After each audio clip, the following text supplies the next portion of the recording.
Hello, my name is Andrew Finlayson. I'm the Executive Vice President of Digital Media Strategies at SmithGeiger. We're an international research and consulting company based in Westlake Village, just over the hills from Malibu in California. No, it's a pleasure and a privilege to be with you here today. A pleasure because I've gotten to work with the CMA Foundation as we prepared for this presentation, which we hope will be very useful as you think about the future of your organization. And it's a privilege because they've shared with me the important work that your organizations are doing and so much needed during these particular times. So thank you for this opportunity. We've got a lot to cover here, so grab a cup of tea or coffee. I'm drinking tea right now. We're going to go ahead and get started and give you a lot of information, a lot of insights, and share some of the research from SmithGeiger that we think will help you define some of the marketing and messages that your organization needs to approach right now. So COVID-19 has clearly presented challenges to every organization, and nonprofits have been particularly hard hit by some of the challenges over the last several months. We've presented to organizations like NPR and to Facebook and to large media companies all across the United States, and they all have their own unique set of challenges, but nonprofits are facing the double whammy of people needing their services and support more. And of course, there's challenges in getting the money and support to execute around those services. We can't solve all those problems today, but we can be very transparent and open with you about some of the research that we've gathered that speaks to some of the marketing that will help you convey the mission that you're involved in and ultimately help with the appeals that you're making to the people who support your organization. So we think of marketing as an ongoing issue. And we do a lot of work with big brands about how to market themselves during this crisis. You're going to hear some thoughts and observations about how do companies and nonprofits position themselves during these very challenging times again. The first message or theme that we would have for anybody right now is to know your supporters. A nonprofit has many different types of people involved and people that can help with many different issues that you're facing. What we want to be able to do is help you understand the people that you're working with, those people that are giving you the fuel necessary for the success of your organization. And as you look to the next several months, because COVID-19 is not going to suddenly disappear, we need to recognize that many of these people that you work with, many of the donors that you've had in the past, many of the partners that you've had have been hit hard by this crisis. There's just no way around it. The stakeholders are living the same life that you're living. Their lifestyles have been severely disrupted. Their work patterns have been likewise disrupted. And we've done research that speaks to how universal this is. We do a lot of research coast to coast. We're out in the field every day doing surveys and focus groups and virtual tag-alongs to see how people are interacting with brands and content in their life. And 90% of those people that we've been surveying have said life has changed as a result of COVID-19, and 90% have been personally impacted by this crisis. This is unprecedented, unwelcome, and certainly unexpected in the scope and scale of what it's caused to our country right now. But when we talk about knowing your supporters, we have to be very honest about what this crisis has done to them and understanding the distress that they're experiencing, the needs that they have. There are health and safety concerns. There's activities and again, business operation that's been disrupted. There's economic pressures that have been created, but the most important needs are really almost psychological and emotional. And when I say almost, it's because, of course, there are some safety issues that are most important right now. But again, understanding the psychological and emotional state of your supporters is going to connect you with them in a way that you otherwise could fail at. We do a lot of research around what is the emotional state of Americans. We do a big mood of the nation study for one big national brand. And I can tell you right now, the negative emotions that we first saw surging in March then started to recede and had more positive emotions start to come back and replace some of those negative emotions. Well, I'm sorry to say some of those positive emotions have actually now been eroded away by the surge in cases that we're seeing right now. So we have to recognize that, the people that we're reaching out to, the people we're talking to are facing their own challenging times, and they're having their own struggles finding their rhythm and balance in this environment. But I think there's a great opportunity for us to actually get to know our supporters in this very, very difficult time. If we can show genuine curiosity about their emotional and operational health, emotional being, of course, who they are as people, operational being their organization, their business, etc., we can then learn a lot more about them and be able to better connect our nonprofit mission with what some of their concerns are. Maybe our nonprofit doesn't directly address some of their issues, like they've lost their job, but there are services and support that we can offer that might help them address some of those challenges that they're facing. This effort will create empathy, and empathy is probably one of the most important things we need right now, just in general, but we certainly need it with the big brands and the big nonprofits that are in our lives right now. Again, we've done a lot of work in this area, and when we're asking the public, what is it that they want from brands? They want sincerity. They want authenticity. They want to feel the sense that you genuinely care about them. And that's going to help deepen your relationship with them going forward. Now, this is one great question that can address all of the things that we were just talking about. A really wise fundraiser that I heard about once said, you should start a call with not what can you do for us, but what can we do for you? What can we do to help you? Now, you may not be able to give them money or resources that they directly need, but there's often things that you can learn about their needs and their circumstances that can allow you at least to show compassion for the situation they're in. And it may allow you to introduce ideas or recommendations or resources that you can point them to. If you can be helpful when you ask that question, you're going to earn that deeper relationship that's so necessary for your future success as a nonprofit. Now, the next thing after you've done your listening is to communicate with your supporters. Your supporters, those donors, those partners, the volunteers, they want to hear the truth of what your team is facing right now. When we've been doing some of our focus groups and other survey work right now, what we're getting from the audience, the public, is tell me like it is, don't sugarcoat it. Give me facts, give me credible facts, get good information from good sources and give that to me. And the community that you've created around your cause, around the mission of your nonprofit, will appreciate that information, those insights, that ideas. And they'll want to know what they can do to help you. Again, maybe they can't make a cash donation right now, but they still care about your mission, and there might be other ways that they can support you during this crisis. So communication with your supporters should be considered as a distinct operational effort compared to what you would do with just your appeals. You're going to communicate during appeals, absolutely, but you've got to communicate constantly, because then you can't just go to somebody once every 6 months with an appeal. They're going to say, where were you those other months? Right now, that's particularly important. So again, focus on what your organization is doing to create good in the community right now. Be clear about how the resources, the energy that you're applying towards your mission is creating results. That's often going to be a good news story that people are very, very anxious to hear about. Now, you've got to make a special effort if you're a nonprofit to stay in touch with your board. They are some of your strongest supporters. They are some of the people that can connect you with the resources that you need to survive going forward. You may not be able to meet in person. Let's be honest. You are probably going to have to do a virtual meeting, but you want to make sure that you have conversations, not just a board meeting. I was on the call of a nonprofit last week where they started it with taking the minutes and approving the minutes and everything else. I know they have to follow that protocol because it makes everything official for their organization. But I felt like they were lacking in the connection they needed right off the top to express concern for each other, to ask and check in with each other as they started the presentation. One idea that I heard about from another organization was they had to have a virtual meeting. And they knew it was going to be difficult to get everybody to pay full attention. So they had this great idea that they were going to order out food from a restaurant that they supported.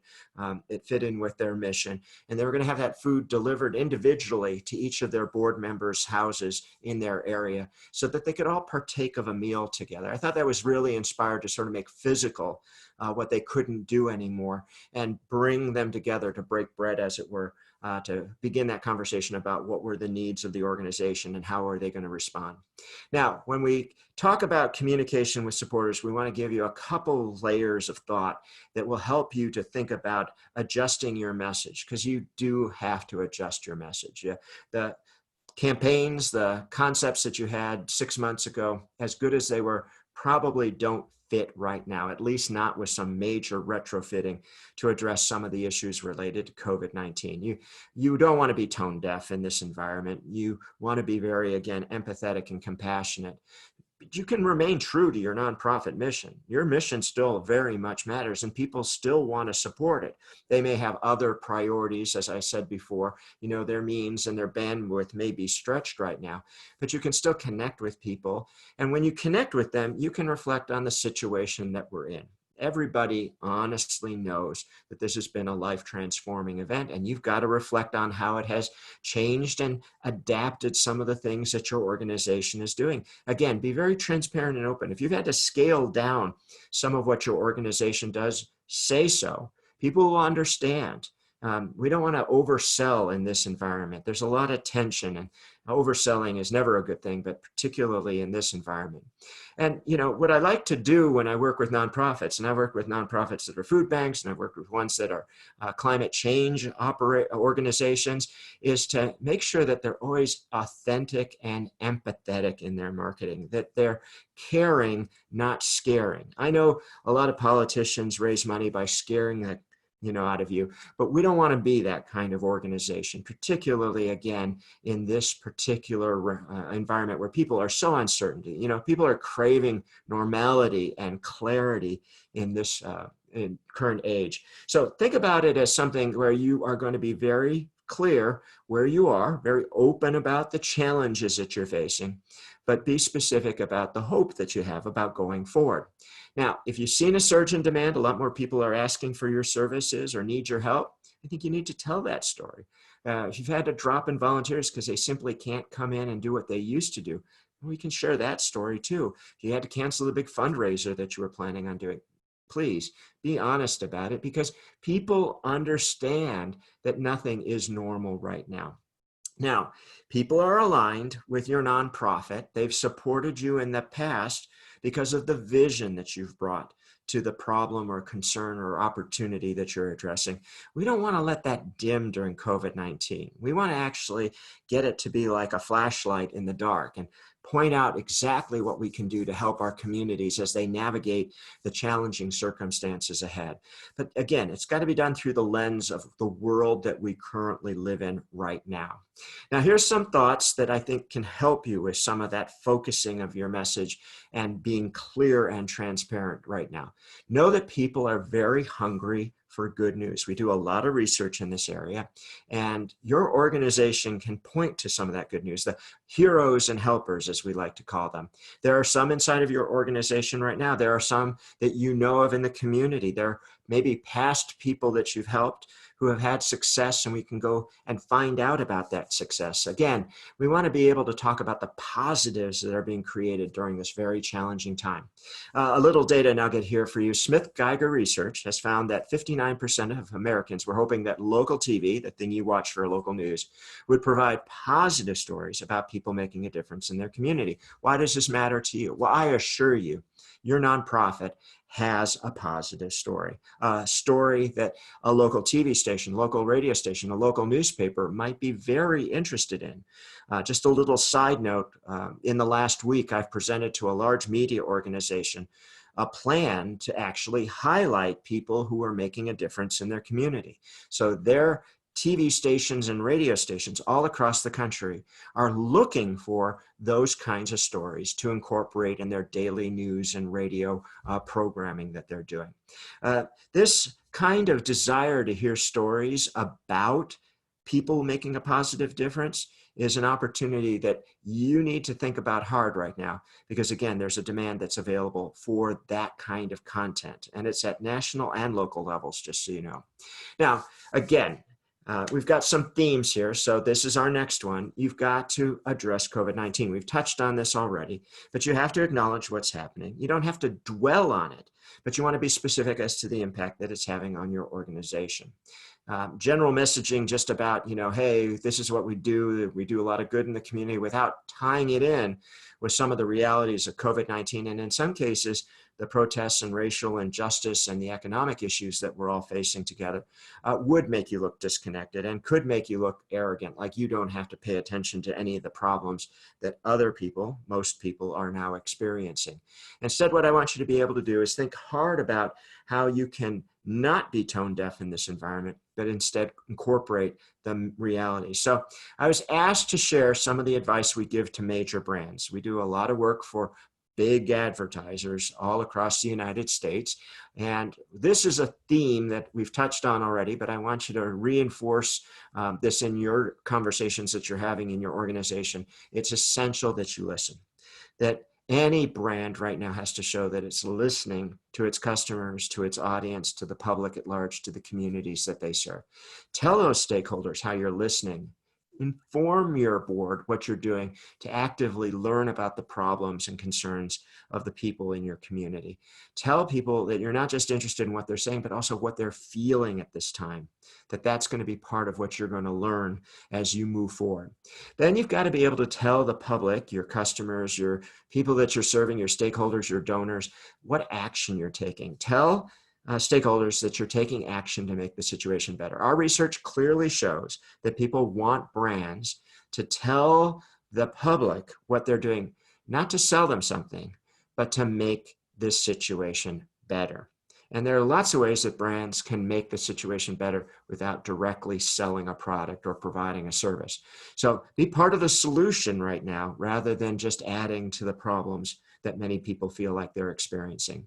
And then you've heard me touch on this idea of reassurance. It's so important. I do an entire workshop just on this idea of reassurance. It's, again, critical that we be able to help calm some of the anxieties, the negative emotions. People are so frazzled right now. They're fearful, they're anxious, they are uncertain. And we want to be able to be empathetic, but at the same time be able to tell people that we understand their circumstances, but we still want to be able to do our mission. Again, tying it in with the problems and concerns that they're having makes you more real and makes you more honest in these very challenging times that we're facing for the whole next of this, probably the next 3 or 4 months as we go forward at least. Now, addressing COVID-19 gives you many different angles that you can go after. You can say, we help people feel physically better. That's a need that people have right now, health and wellness. Mental health, I'll touch on that with a data point that we have a little bit later on. That we're helping with educational services because, of course, education has been so severely disrupted. Food is a fundamental need that many people have at this time. Financial support for those who are in distress. These are all opportunities for your nonprofit to highlight these different dimensions and ways that you might help. You might not directly address some of these issues, but you certainly can speak to some of these as you go forward. And this tells the community that you're trying to speak out to, your supporters, your donors, that you're not ignoring, but you're part of moving forward as we go forward. People want to hear about progress right now.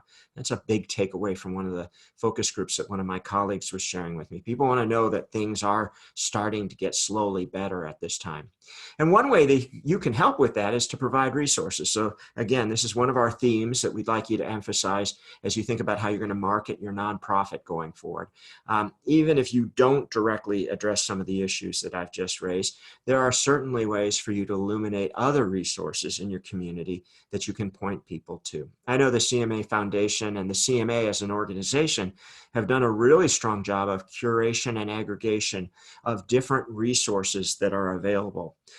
Places people can turn for money, places people can turn for advice, information that can help people make decisions during these very challenging times, trusted websites that you can go to quickly find out answers to key questions that your organization might be facing.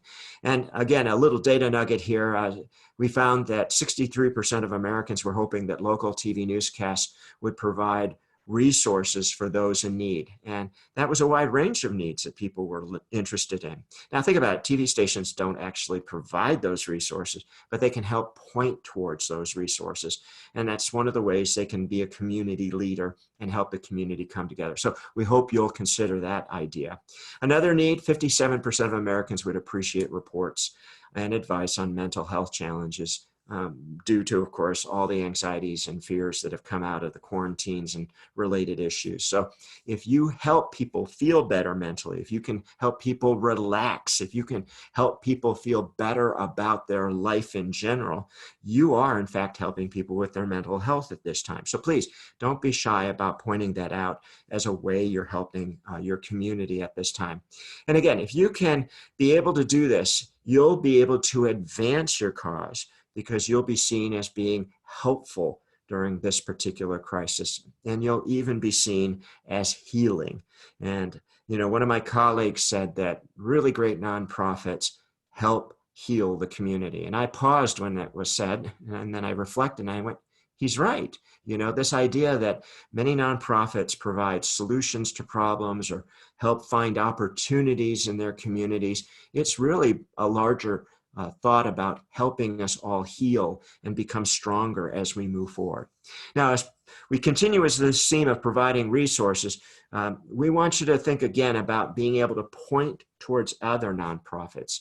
If you don't solve the problem, but the community that you serve has that issue, a related issue, maybe it's a completely separate issue, you can do so. And I know, again, the CMA Foundation has been doing this where they can't solve that problem, but they're able to point people towards a resource that can help with a particular issue there. It's very much the giving spirit that I think most nonprofits certainly believe in and guide the efforts that they're making in their communities. Now, the next theme is sharpening your online information and storytelling. And this is so important today and will continue to be important. Even with the reopening of America, many of the activities, many of the events that we like to go to, and I'm anxious to go back to concerts and going back to events in my community, we can't do right now. And we may not be able to do until 2021. What we must do then is bring people together virtually. And what we want to do is think about some of those ways that we cannot duplicate the moments that have been disrupted, but create alternatives that people can enjoy and experience together. So you've got to sharpen that online information and storytelling. Again, given that COVID-19 is not just suddenly going to disappear, we've got to recognize that we've got to give our community a range of options for how to connect with us and interact with us virtually. So this is one of those. You can hold webinars like this. You can hold Zoom calls if you want. Certainly you can do traditional conference calls in some respect. But there are other options that are out there, creating other experiences that people can share. And one of the most important places to do that is in social media. Why? Because so much of the audience is using social media right now to stay in touch with friends and family. I'll share a little bit more about that in just a moment. But I've highlighted here YouTube, and that's because we know from our research that a significant portion of the audience is using YouTube almost every day. And they're using it in ways not just to look for cat videos. In fact, right now in America, more Americans are using YouTube to find out about the latest on COVID-19 than are watching cable news channels. Cable news channels aren't far behind YouTube as a source, but the fact that YouTube, for many Americans, is the source that they go to over cable news is a compelling reason for your organization to think about what you can do on YouTube. Just so you know, in full disclosure, I have consulted Google, which is the parent company of YouTube, and we have also consulted YouTube separately. It is the second largest search engine after Google. So if you've got meaningful stories, meaningful content to share, YouTube's a wonderful place to go and present that content, because again, there's a lot of people using that content right now. Now, of course, there's your websites that you've got to sharpen up, and I know the CMA is planning to help with that. And then there's the email communications and perhaps even the texts that you're sending out. You've got to really think hard about those messages that you're sending out digitally these days. This all reflects a new reality that we keep finding in our research. SmithGeiger is a company that's known as specializing in how are people using screens in their life. Big TV screens, the smartphones that we're all carrying, the laptops, et cetera. That's our specialty. And what we're finding is we've now crossed north of 14 hours of screen time for many consumers. Now, that was at the peak of the crisis when lots of people were watching a lot of content. But that kind of pattern of using more than a dozen hours of screen time a day is not new. It's been around for a while, and it's likely to persist long into the future. Why? Well, it's not just that we're watching a lot of primetime TV. We are, but it's also the fact that we're overlapping screens. So, you've got your smartphone while you're watching TV, and that doubles up on that time. And I know many people who spend much of the time watching TV actually looking at their smartphone and just listening to TV. The point being is that you've got an opportunity to connect with people on those screens that they're using so intensively right now. And again, are likely to continue to do so for the long-term future. 51% of Americans are shopping online more often. So we do a lot of work in e-commerce, and I just want to confirm with you, you've got to be thinking about your online presence. Even people in our research who don't like to spend money, who are very worried about money, are spending money doing online shopping right now. It's both safety and convenience. But we know that this is going to continue even after there's a cure or a treatment for COVID-19. So what we want you to do is think about the social media aspects of what it is your organization can do today. You almost have to have an hour-by-hour social media strategy, given that you can't meet much of your public in person right now. Our research has found that 67% of Americans were using Facebook daily for COVID-19 news. That's not even talking about the use that they do just to keep up with friends and family. That tells you that there's a huge audience out there seeking information right now, and you need to be in that environment. Now, it's very crowded and it's hard to get noticed, but actually, I'd argue that you have the type of content that Facebook actually likes to present.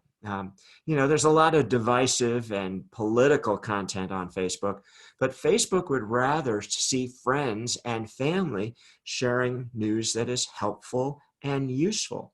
And I would argue that's what nonprofits are. They're doing things that are useful and hopeful. And so if you can tell those stories, if you can pass along information that can help people during this crisis, that's the kind of information, again, that gets shared a lot. It's what we call a karma click. Karma clicks are a term inside of SmithGeiger to describe certain types of content that people love to click on and share because they feel like it sends the message that all is not wrong with the world, that there are good things happening. If you've ever seen somebody sharing a story about somebody who did good in the community, a hero, somebody who helped a neighbor, that's a karma click. And that's the kind of content, again, that a lot of nonprofits can create and distribute on Facebook, Instagram, Twitter, and of course, YouTube. So the next theme relates to all of the things that we've already talked about. And it's so important now to double down and really be thoughtful every day about thanking your supporters and your partners and the public that you're involved in. Again, a lot of this is going to happen in social media right now. It might happen in emails. Some of it's going to happen in phone calls because you can't physically meet with some of the people that you'd love to have a lunch or dinner with. But this is the time for additional thank yous to all of the community as we go forward. Now, you have to be careful in your messaging and thanking people. It has to, again, be sincere and authentic.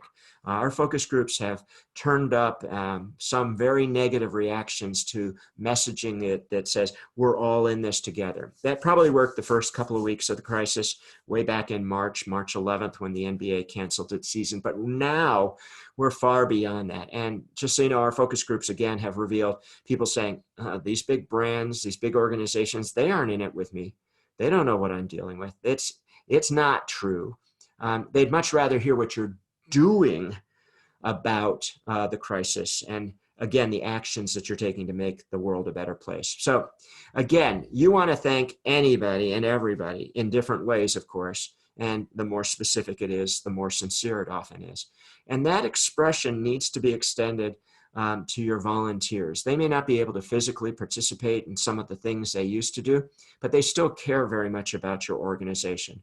My daughter worked for a very large nonprofit, and unfortunately, as a result of COVID-19, her job was eliminated, and it's been a terrible blow to her. But I know that she still remains committed to the cause of that nonprofit, and she hopes, of course, when economic circumstances allow, that she'll be able to be back in. But she hasn't stopped supporting them 1 minute of the day since the crisis started.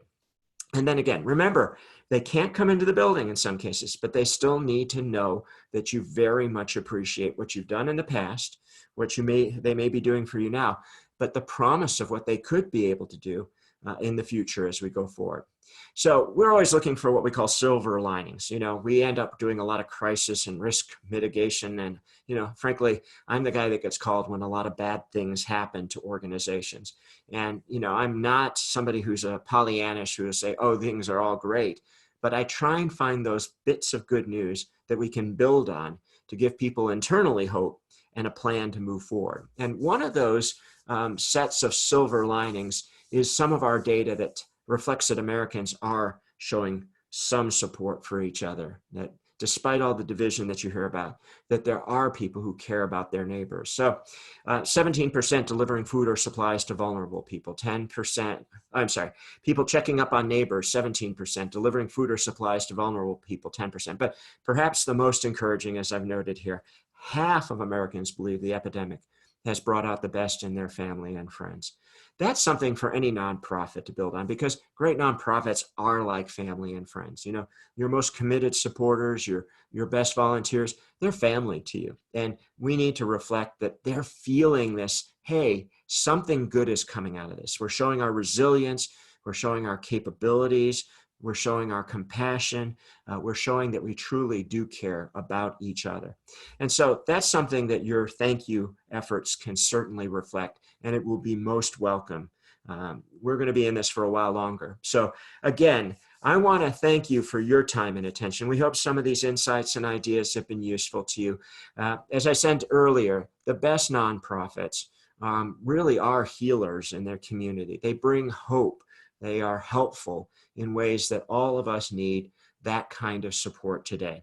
So we hope some of these ideas around marketing help you to sharpen, refine, adapt, in some cases, maybe even pivot some of the messaging that you need to do, both for your general communication with the communities that you serve, but also certainly then be able to think about the appeals that you will need to make in the months ahead. So thank you again for your time and attention. Thank you for the work that you do, and stay safe.